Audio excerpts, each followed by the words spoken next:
Shalom à tous, ici Rabbi Shapira.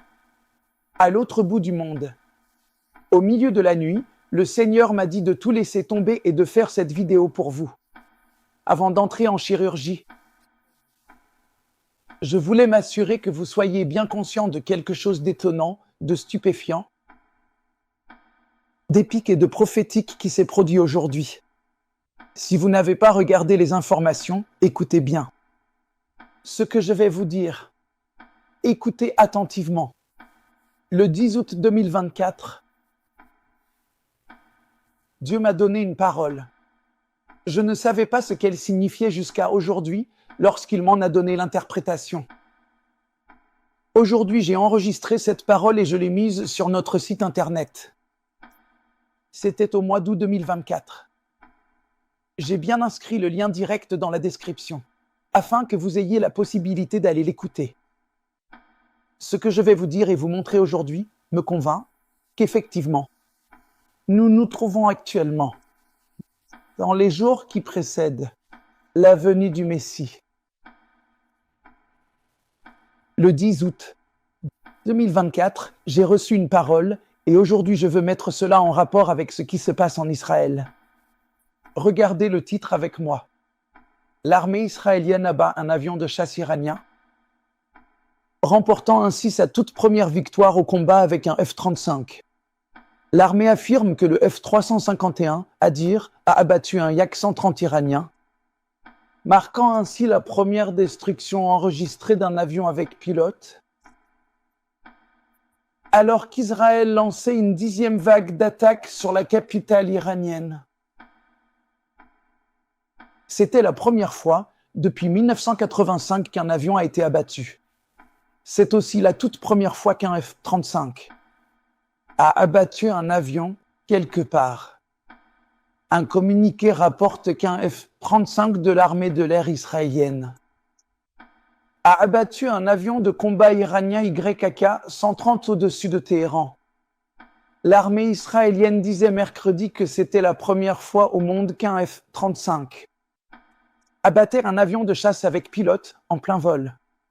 Dans le communiqué, l'armée a précisé, et écoutez bien, l'Hadir, la version israélienne du chasseur furtif F-35, a effectué l'interception dans l'espace aérien iranien, juste au-dessus de la capitale. J'ai lu attentivement ces mots. Mon corps tout entier s'est mis à trembler. Et la raison pour laquelle tout mon corps s'est mis à trembler, c'est à cause de ce que Dieu m'a montré. Lorsque j'ai terminé d'écrire le livre, La chute d'Édom, et à cause de ce que je vous disais le 10 août dernier. Car le pilote de l'avion qui menait cette opération était aux commandes d'un appareil nommé Hadir. Quelque chose de choquant s'est produit au cours des dernières 48 heures. Le Hezbollah a soudain décidé de s'associer à ces attaques contre Israël car ils ont la même racine spirituelle que l'Iran. Et maintenant, je crois que le Liban et l'Iran sont tous deux dans une situation catastrophique, alors que nous sommes actuellement dans les toutes dernières étapes qui nous assurent de la venue du Messie. Rappelez-vous le nom de l'avion? Le nom de l'avion est Hadir. Aleph, Daled, Yud, Resh. Maintenant, je peux vous montrer la prophétie. Écoutez bien les paroles de Ésaïe chapitre 10, verset 34, c'est le dernier verset du chapitre. Il est écrit, il renverse avec le fer les taillis de la forêt et les arbres du Liban tomberont sous le puissant. Savez-vous quel est le mot hébreu ici pour dire le puissant? C'est le mot Hadir. Et c'est bien le 10 août 2024 que je vous ai dit que lorsque ce terme Hadir se manifestera et attaquera, nous verrons alors la grande chute, comme les rabbins nous l'ont dit. Et le verset suivant.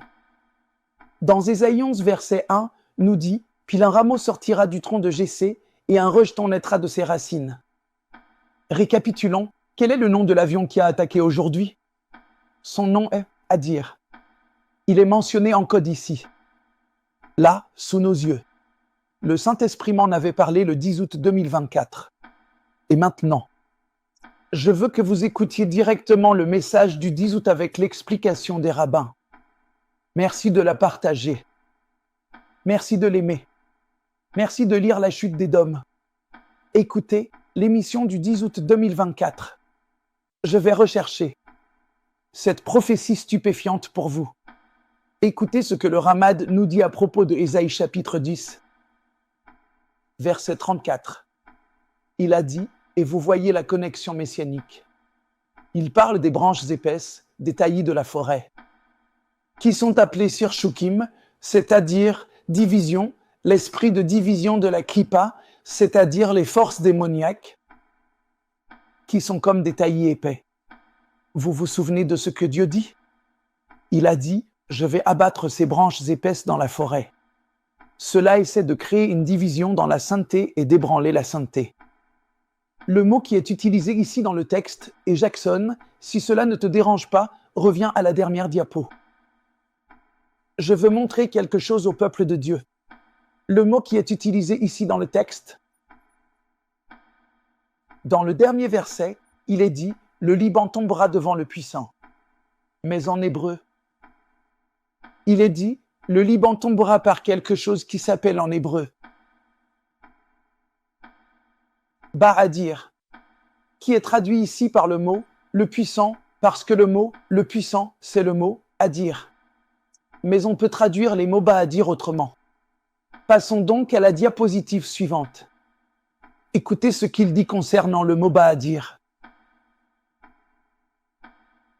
Ba'adir vient du mot hébreu adéret. Il parle du Lavan, non pas Laban, mais le Lavan de la Kedusha qui est appelé Adir. C'est l'intérieur de la Kedusha et cela vient du mot adéret. Aucun décret ne peut résister à la puissance de Adéret. Ainsi les clipotes, les forces démoniaques, sont brisées. Alors, la lumière de Machiar éclate. Voyez le verset suivant. C'est Ésaïe 11, verset 1. Laissez-moi vous l'expliquer. Lorsqu'Hachem va venir et qu'il va s'unir à Jacob, n'est-ce pas?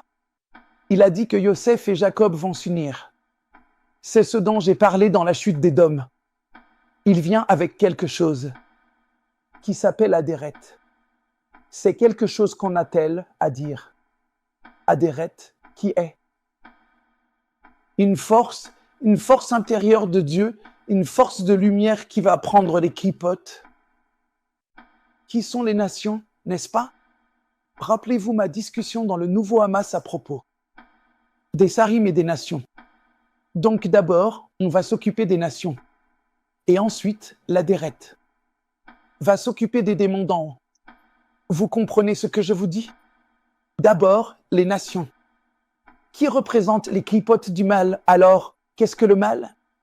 Il y a deux sortes de mal. Le mal terrestre, et ensuite il y a le mal céleste qu'on appelle les Sarim. Vous suivez ce dont je parle ici?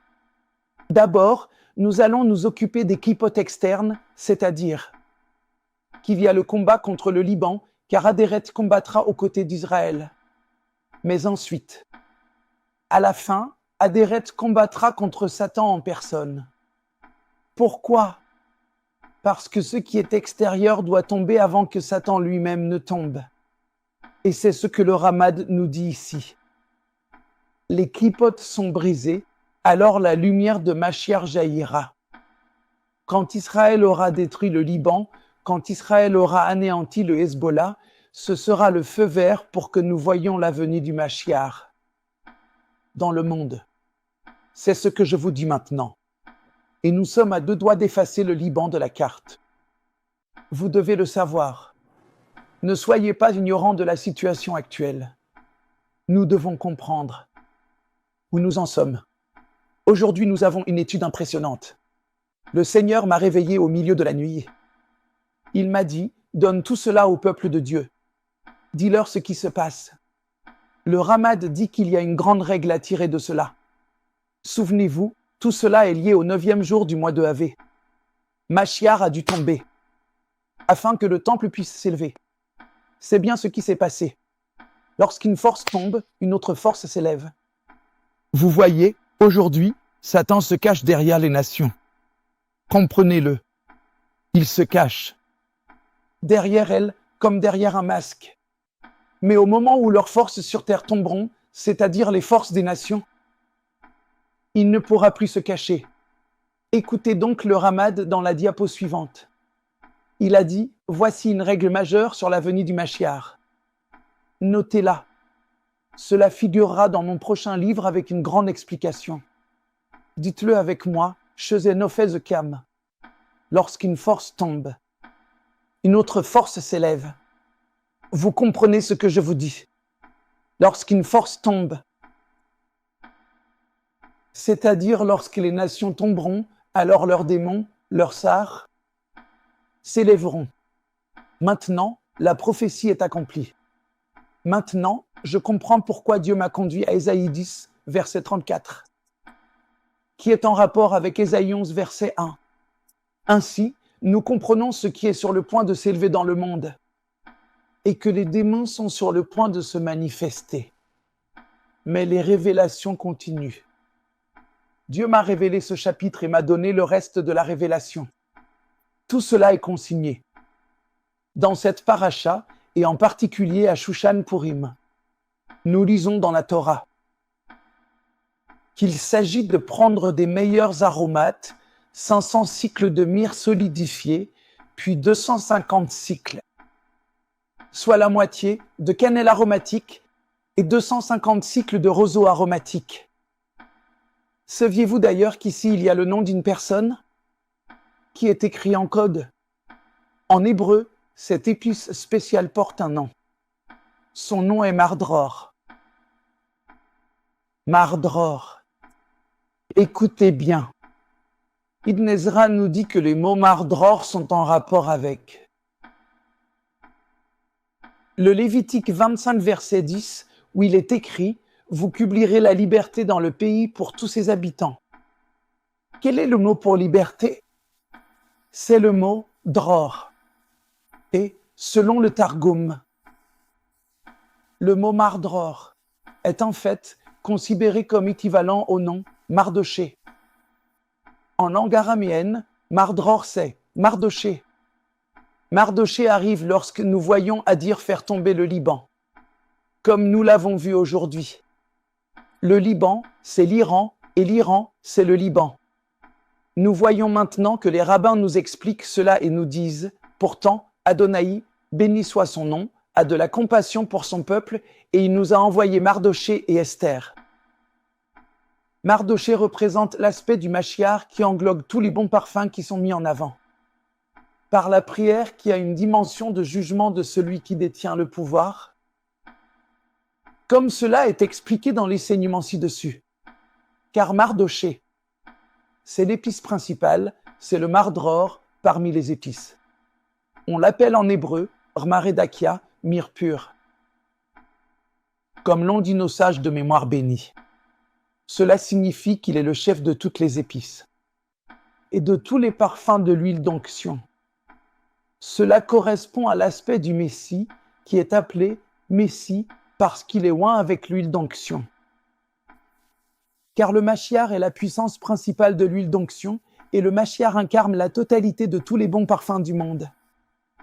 Frères et sœurs, au moment précis où nous voyons Adir frapper le Liban et que nous observons la chute spectaculaire du Liban ainsi que celle des Sarim, c'est ce moment précis où Mardoché s'apprête enfin à apparaître pour l'affrontement final. Je veux que vous compreniez cela. Je ne l'ai pas compris le 10 août 2024 jusqu'à aujourd'hui. Je vous le transmets simplement, pas pour vendre des livres. Je vous le donne parce que Dieu m'a dit de le faire. Donc je transmets. Mais maintenant, nous comprenons la conclusion des rabbins qui ont dit Rosh Mordror ou Mardror, qui est considérée comme l'épice la plus importante et dont la traduction exacte est Maredakia, qui correspond au personnage de Mardoché. Comme nos sages de mémoire bénie l'ont expliqué, tout cela fait référence à l'aspect de la tête et des racines de toute prière, qui est la dimension du parfum, la dimension du Mashiach, car c'est lui l'épice principale. Le Mardror, c'est le véritable sens des mots Bezamim Rosh, les épices principales, en particulier roche, tête, qui représente la tête et le premier-né, qui est le service de la prière, comme mentionné plus haut. C'est l'inverse de ce que représente Reshiguayim Amalek. Amalek est le premier parmi les nations, qui représente l'aspect de la paresse ou de la négligence dans la prière, comme si nous n'avions même pas commencé à agir. Laissez-moi vous expliquer. En ce jour tout à fait exceptionnel, l'avion de combat qui a mené des frappes sur l'Iran et le Liban marque un tournant historique lors du déploiement du tout premier F-35. Du nom de Hadir. C'est ce que nous lisons dans l'Ésaïe 10 verset 34, qui est suivi du verset de l'Ésaïe 11 verset 1. Les rabbins nous ont dit que dès que nous verrons Hadir, nous saurons que nous sommes arrivés. Au jour du Mashiach, s'il vous plaît, écoutez ce que je vous dis. Ne soyez pas paresseux dans la prière. Ne négligez pas la prière. Priez, intercédez, donnez, lisez, comprenez. La tête, le chef, arrive. Le retour de notre Mordecai est imminent. Nous y sommes presque, pendant que nous nous préparons à l'affrontement final entre Mordecai et Aman, entre Mashiach et Satan. Je prie pour que cette vidéo d'aujourd'hui soit claire pour vous et que vous compreniez que c'est le Saint-Esprit qui m'a conduit à la faire pour vous. Que Dieu vous bénisse. Shalom.